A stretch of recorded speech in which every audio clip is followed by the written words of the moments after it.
Welcome to GK land. दोस्तों, हमारा आज का टॉपिक है मध्य प्रदेश राज्य खाद्य संरक्षण आयोग, Madhya Pradesh state food security commission, जो कि एक सांविधिक निकाय है। कैसी बॉडी है? तो एक सांविधिक स्टैट्यूटरी बॉडी है।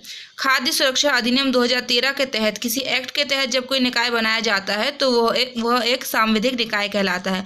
अगर इसका उल्लेख हमारे संविधान में होता, वर्णन होता, तो उसे हम एक संवैधानिक निकाय बोलते। इसमें हम क्या क्या पढ़ेंगे? तो आयोग की संरचना, योग्यता देखेंगे, पदावधि, सेवा शर्तें देखेंगे, कैसे पद से हटाया जाता है, आयोग के क्या कार्य हैं और आयोग को कौन सी पावर मिली हुई है, मतलब कौन सी इसकी शक्तियाँ हैं। और हम देखेंगे मध्य प्रदेश राज्य खाद्य आयोग को। तो इसकी स्थापना 21 जुलाई 2017 को की गई थी। किस आधार पे? तो कोई अपने खाद्य सुरक्षा अधिनियम 2013 की धारा 16, ये इंपॉर्टेंट है, किस धारा के तहत? तो धारा 16 के तहत ये बनाया गया है। इसकी प्रकृति कैसी हमने देख लिया। स्टैट्यूटरी बॉडी है, सांविधिक निकाय है और इसका मुख्यालय सतपुड़ा भवन भोपाल में है। इसके अध्यक्ष हैं राजकिशोर। अब ये इनकी स्पेलिंग है SWAIN। स्वाइन पढ़ो चाहे स्वैन पढ़ो चाहे सवाइन पढ़ो, एक ही बात है। आप लोग को राजकिशोर याद रखना है, अध्यक्ष राजकिशोर। यही इनके प्रथम और वर्तमान अध्यक्ष हैं। अब एक आता है कि किस उद्देश्य से बनाया गया? तो NFSA, national food security act, इसको 2013 में जो आया था उसका बेहतर तरीके से क्रियान्वयन किया जा सके, इसलिए इसको लाया गया। इसकी संरचना कैसी है? इसका स्ट्रक्चर में एक अध्यक्ष है, 5 मेंबर हैं और एक सचिव है। तो जो 5 सदस्य हैं उसमें एक बहुत इंपॉर्टेंट बात है क्या, कि एक मेंबर तो SC का होना ही चाहिए, शेड्यूल कास्ट का, एक ST का होना चाहिए, शेड्यूल ट्राइब का, और 2 या 3 मेंबर महिलाएं हो सकती है, लेकिन 2 तो कम से कम महिलाएं होनी ही चाहिए। तो कम से कम 2 महिलाएं, एक सदस्य अनुसूचित जाति का, एक अनुसूचित जनजाति का होना ही चाहिए।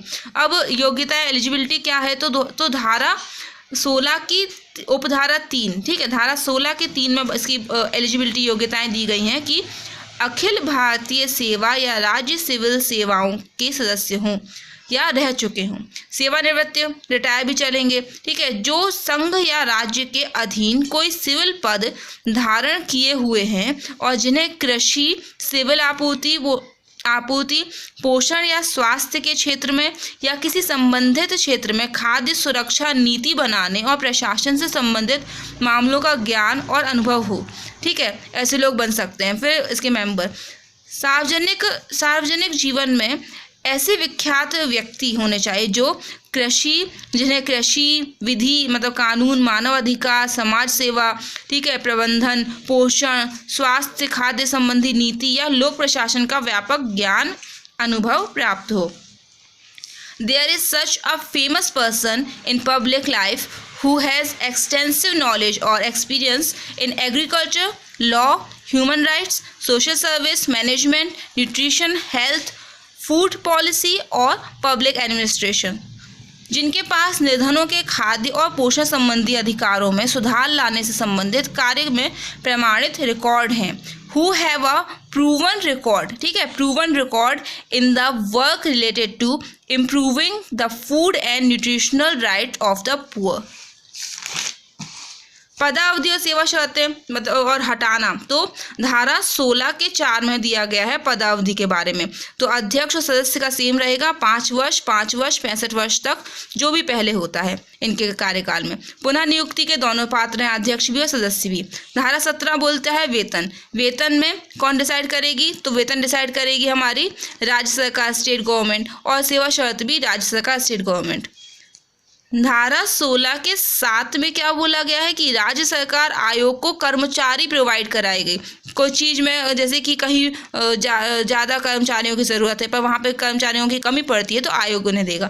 फिर धारा 16 के 9 में हटाया जाना बताया गया है कि कौन हटाएगा? तो राज्य सरकार हटा सकती है।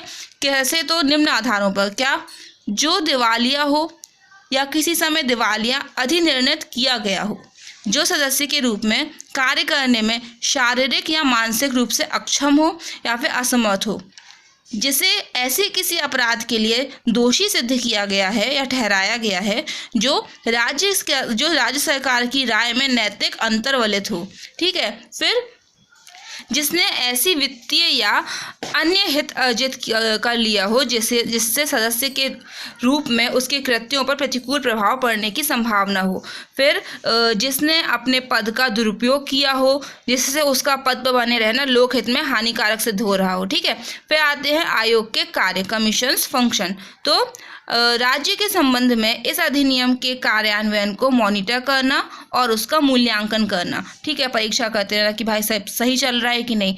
हकदारियों के उल्लंघन की स्वप्रेरणा से या शिकायत प्राप्त होने पर जांच करना, ये टू इन्वेस्टिगेट करना क्या, the violation of entitlements suo motu मतलब होता है स्वप्रेरणा। ठीक है, और रिसिप्ट ऑफ कंप्लेन, कोई कंप्लेन आती है भाई तब तो उल्लंघन करने पे मतलब जांच तो होगी।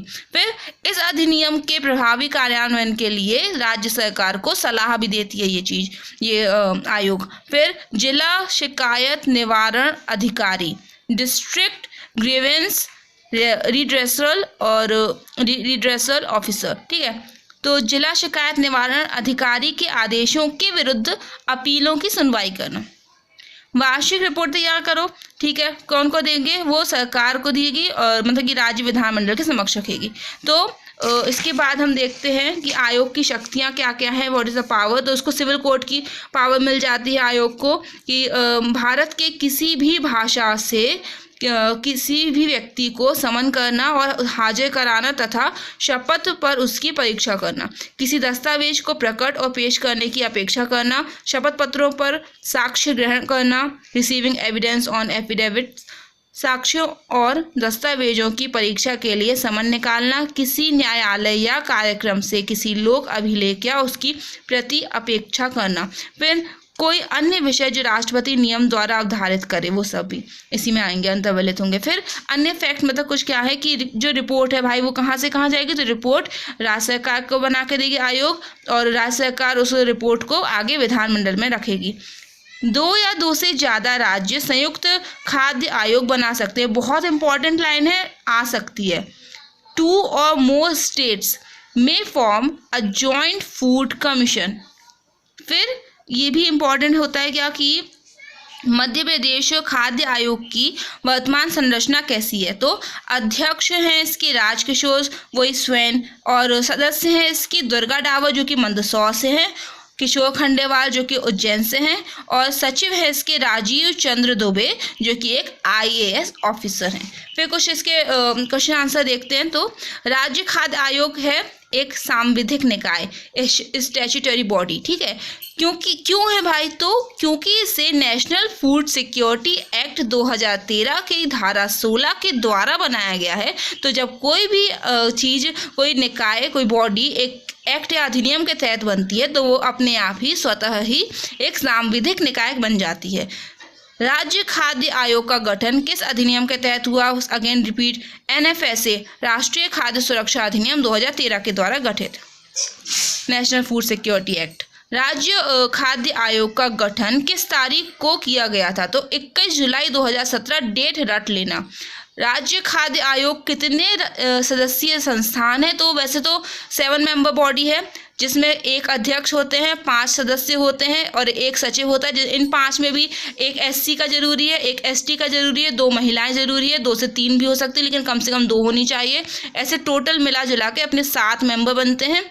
बट एक और क्वेश्चन इसमें क्या निकलता है कि भैया वर्तमान सदस्य संख्या कितनी है, तो अध्यक्ष को मिला के 4 जिनके नाम अभी हमने पढ़े थे। फिर राज्य मध्य प्रदेश खाद्य आयोग के वर्तमान अध्यक्ष वही रिपीट राजकिशोर है ना। फिर राज्य खाद्य आयोग के अध्यक्ष व सदस्यों का कार्यकाल कितना डिसाइड हुआ है, तो 5 वर्ष से 65 वर्ष तक, या फिर 5 वर्ष या 65 वर्ष, ये पुनः नियुक्ति के पात्र होते हैं। ये कौन, अध्यक्ष और सदस्य दोनों ही। फिर राज्य खाद्य आयोग के अध्यक्ष का कार्यकाल कौन डिसाइड करेगा, राज्य सरकार। राज्य खाद्य आयोग के अध्यक्ष व सदस्यों का वेतन, भत्ता, सेवा शर्तें कौन डिसाइड करेगी, राज्य सरकार। जब आयोग किसी कार्य की जांच पड़ताल कर रहा हो तो उससे किस न्यायालय की शक्ति प्राप्त है, तो उससे भैया दीवानी न्यायालय मतलब अपना क्या, सिविल कोर्ट की पावर मिल जाती है। कुछ फैक्ट हैं, ये खाद्य आयोग के नहीं है बट इम्पॉर्टेंट है, तो याद कर लो क्या कि अनुसूचित जाति आयोग का वर्णन आर्टिकल 338 में है। अनुसूचित जनजाति आयोग का वर्णन आर्टिकल 338 ए या फिर क में है, और पिछड़ा वर्ग आयोग का वर्णन आर्टिकल 338 बी या फिर ख में है। और ये तीनों की बात इसलिए की जा रही है क्योंकि चूंकि इनका वर्णन संविधान के भाग 16 में है, इसलिए यह तीनों एक संवैधानिक निकाय बन जाती है। और चूंकि आसपास के आर्टिकल है और याद करना इजी हो जाता है, इसलिए मैंने इसको बताया। Okay, thank you friends, bye.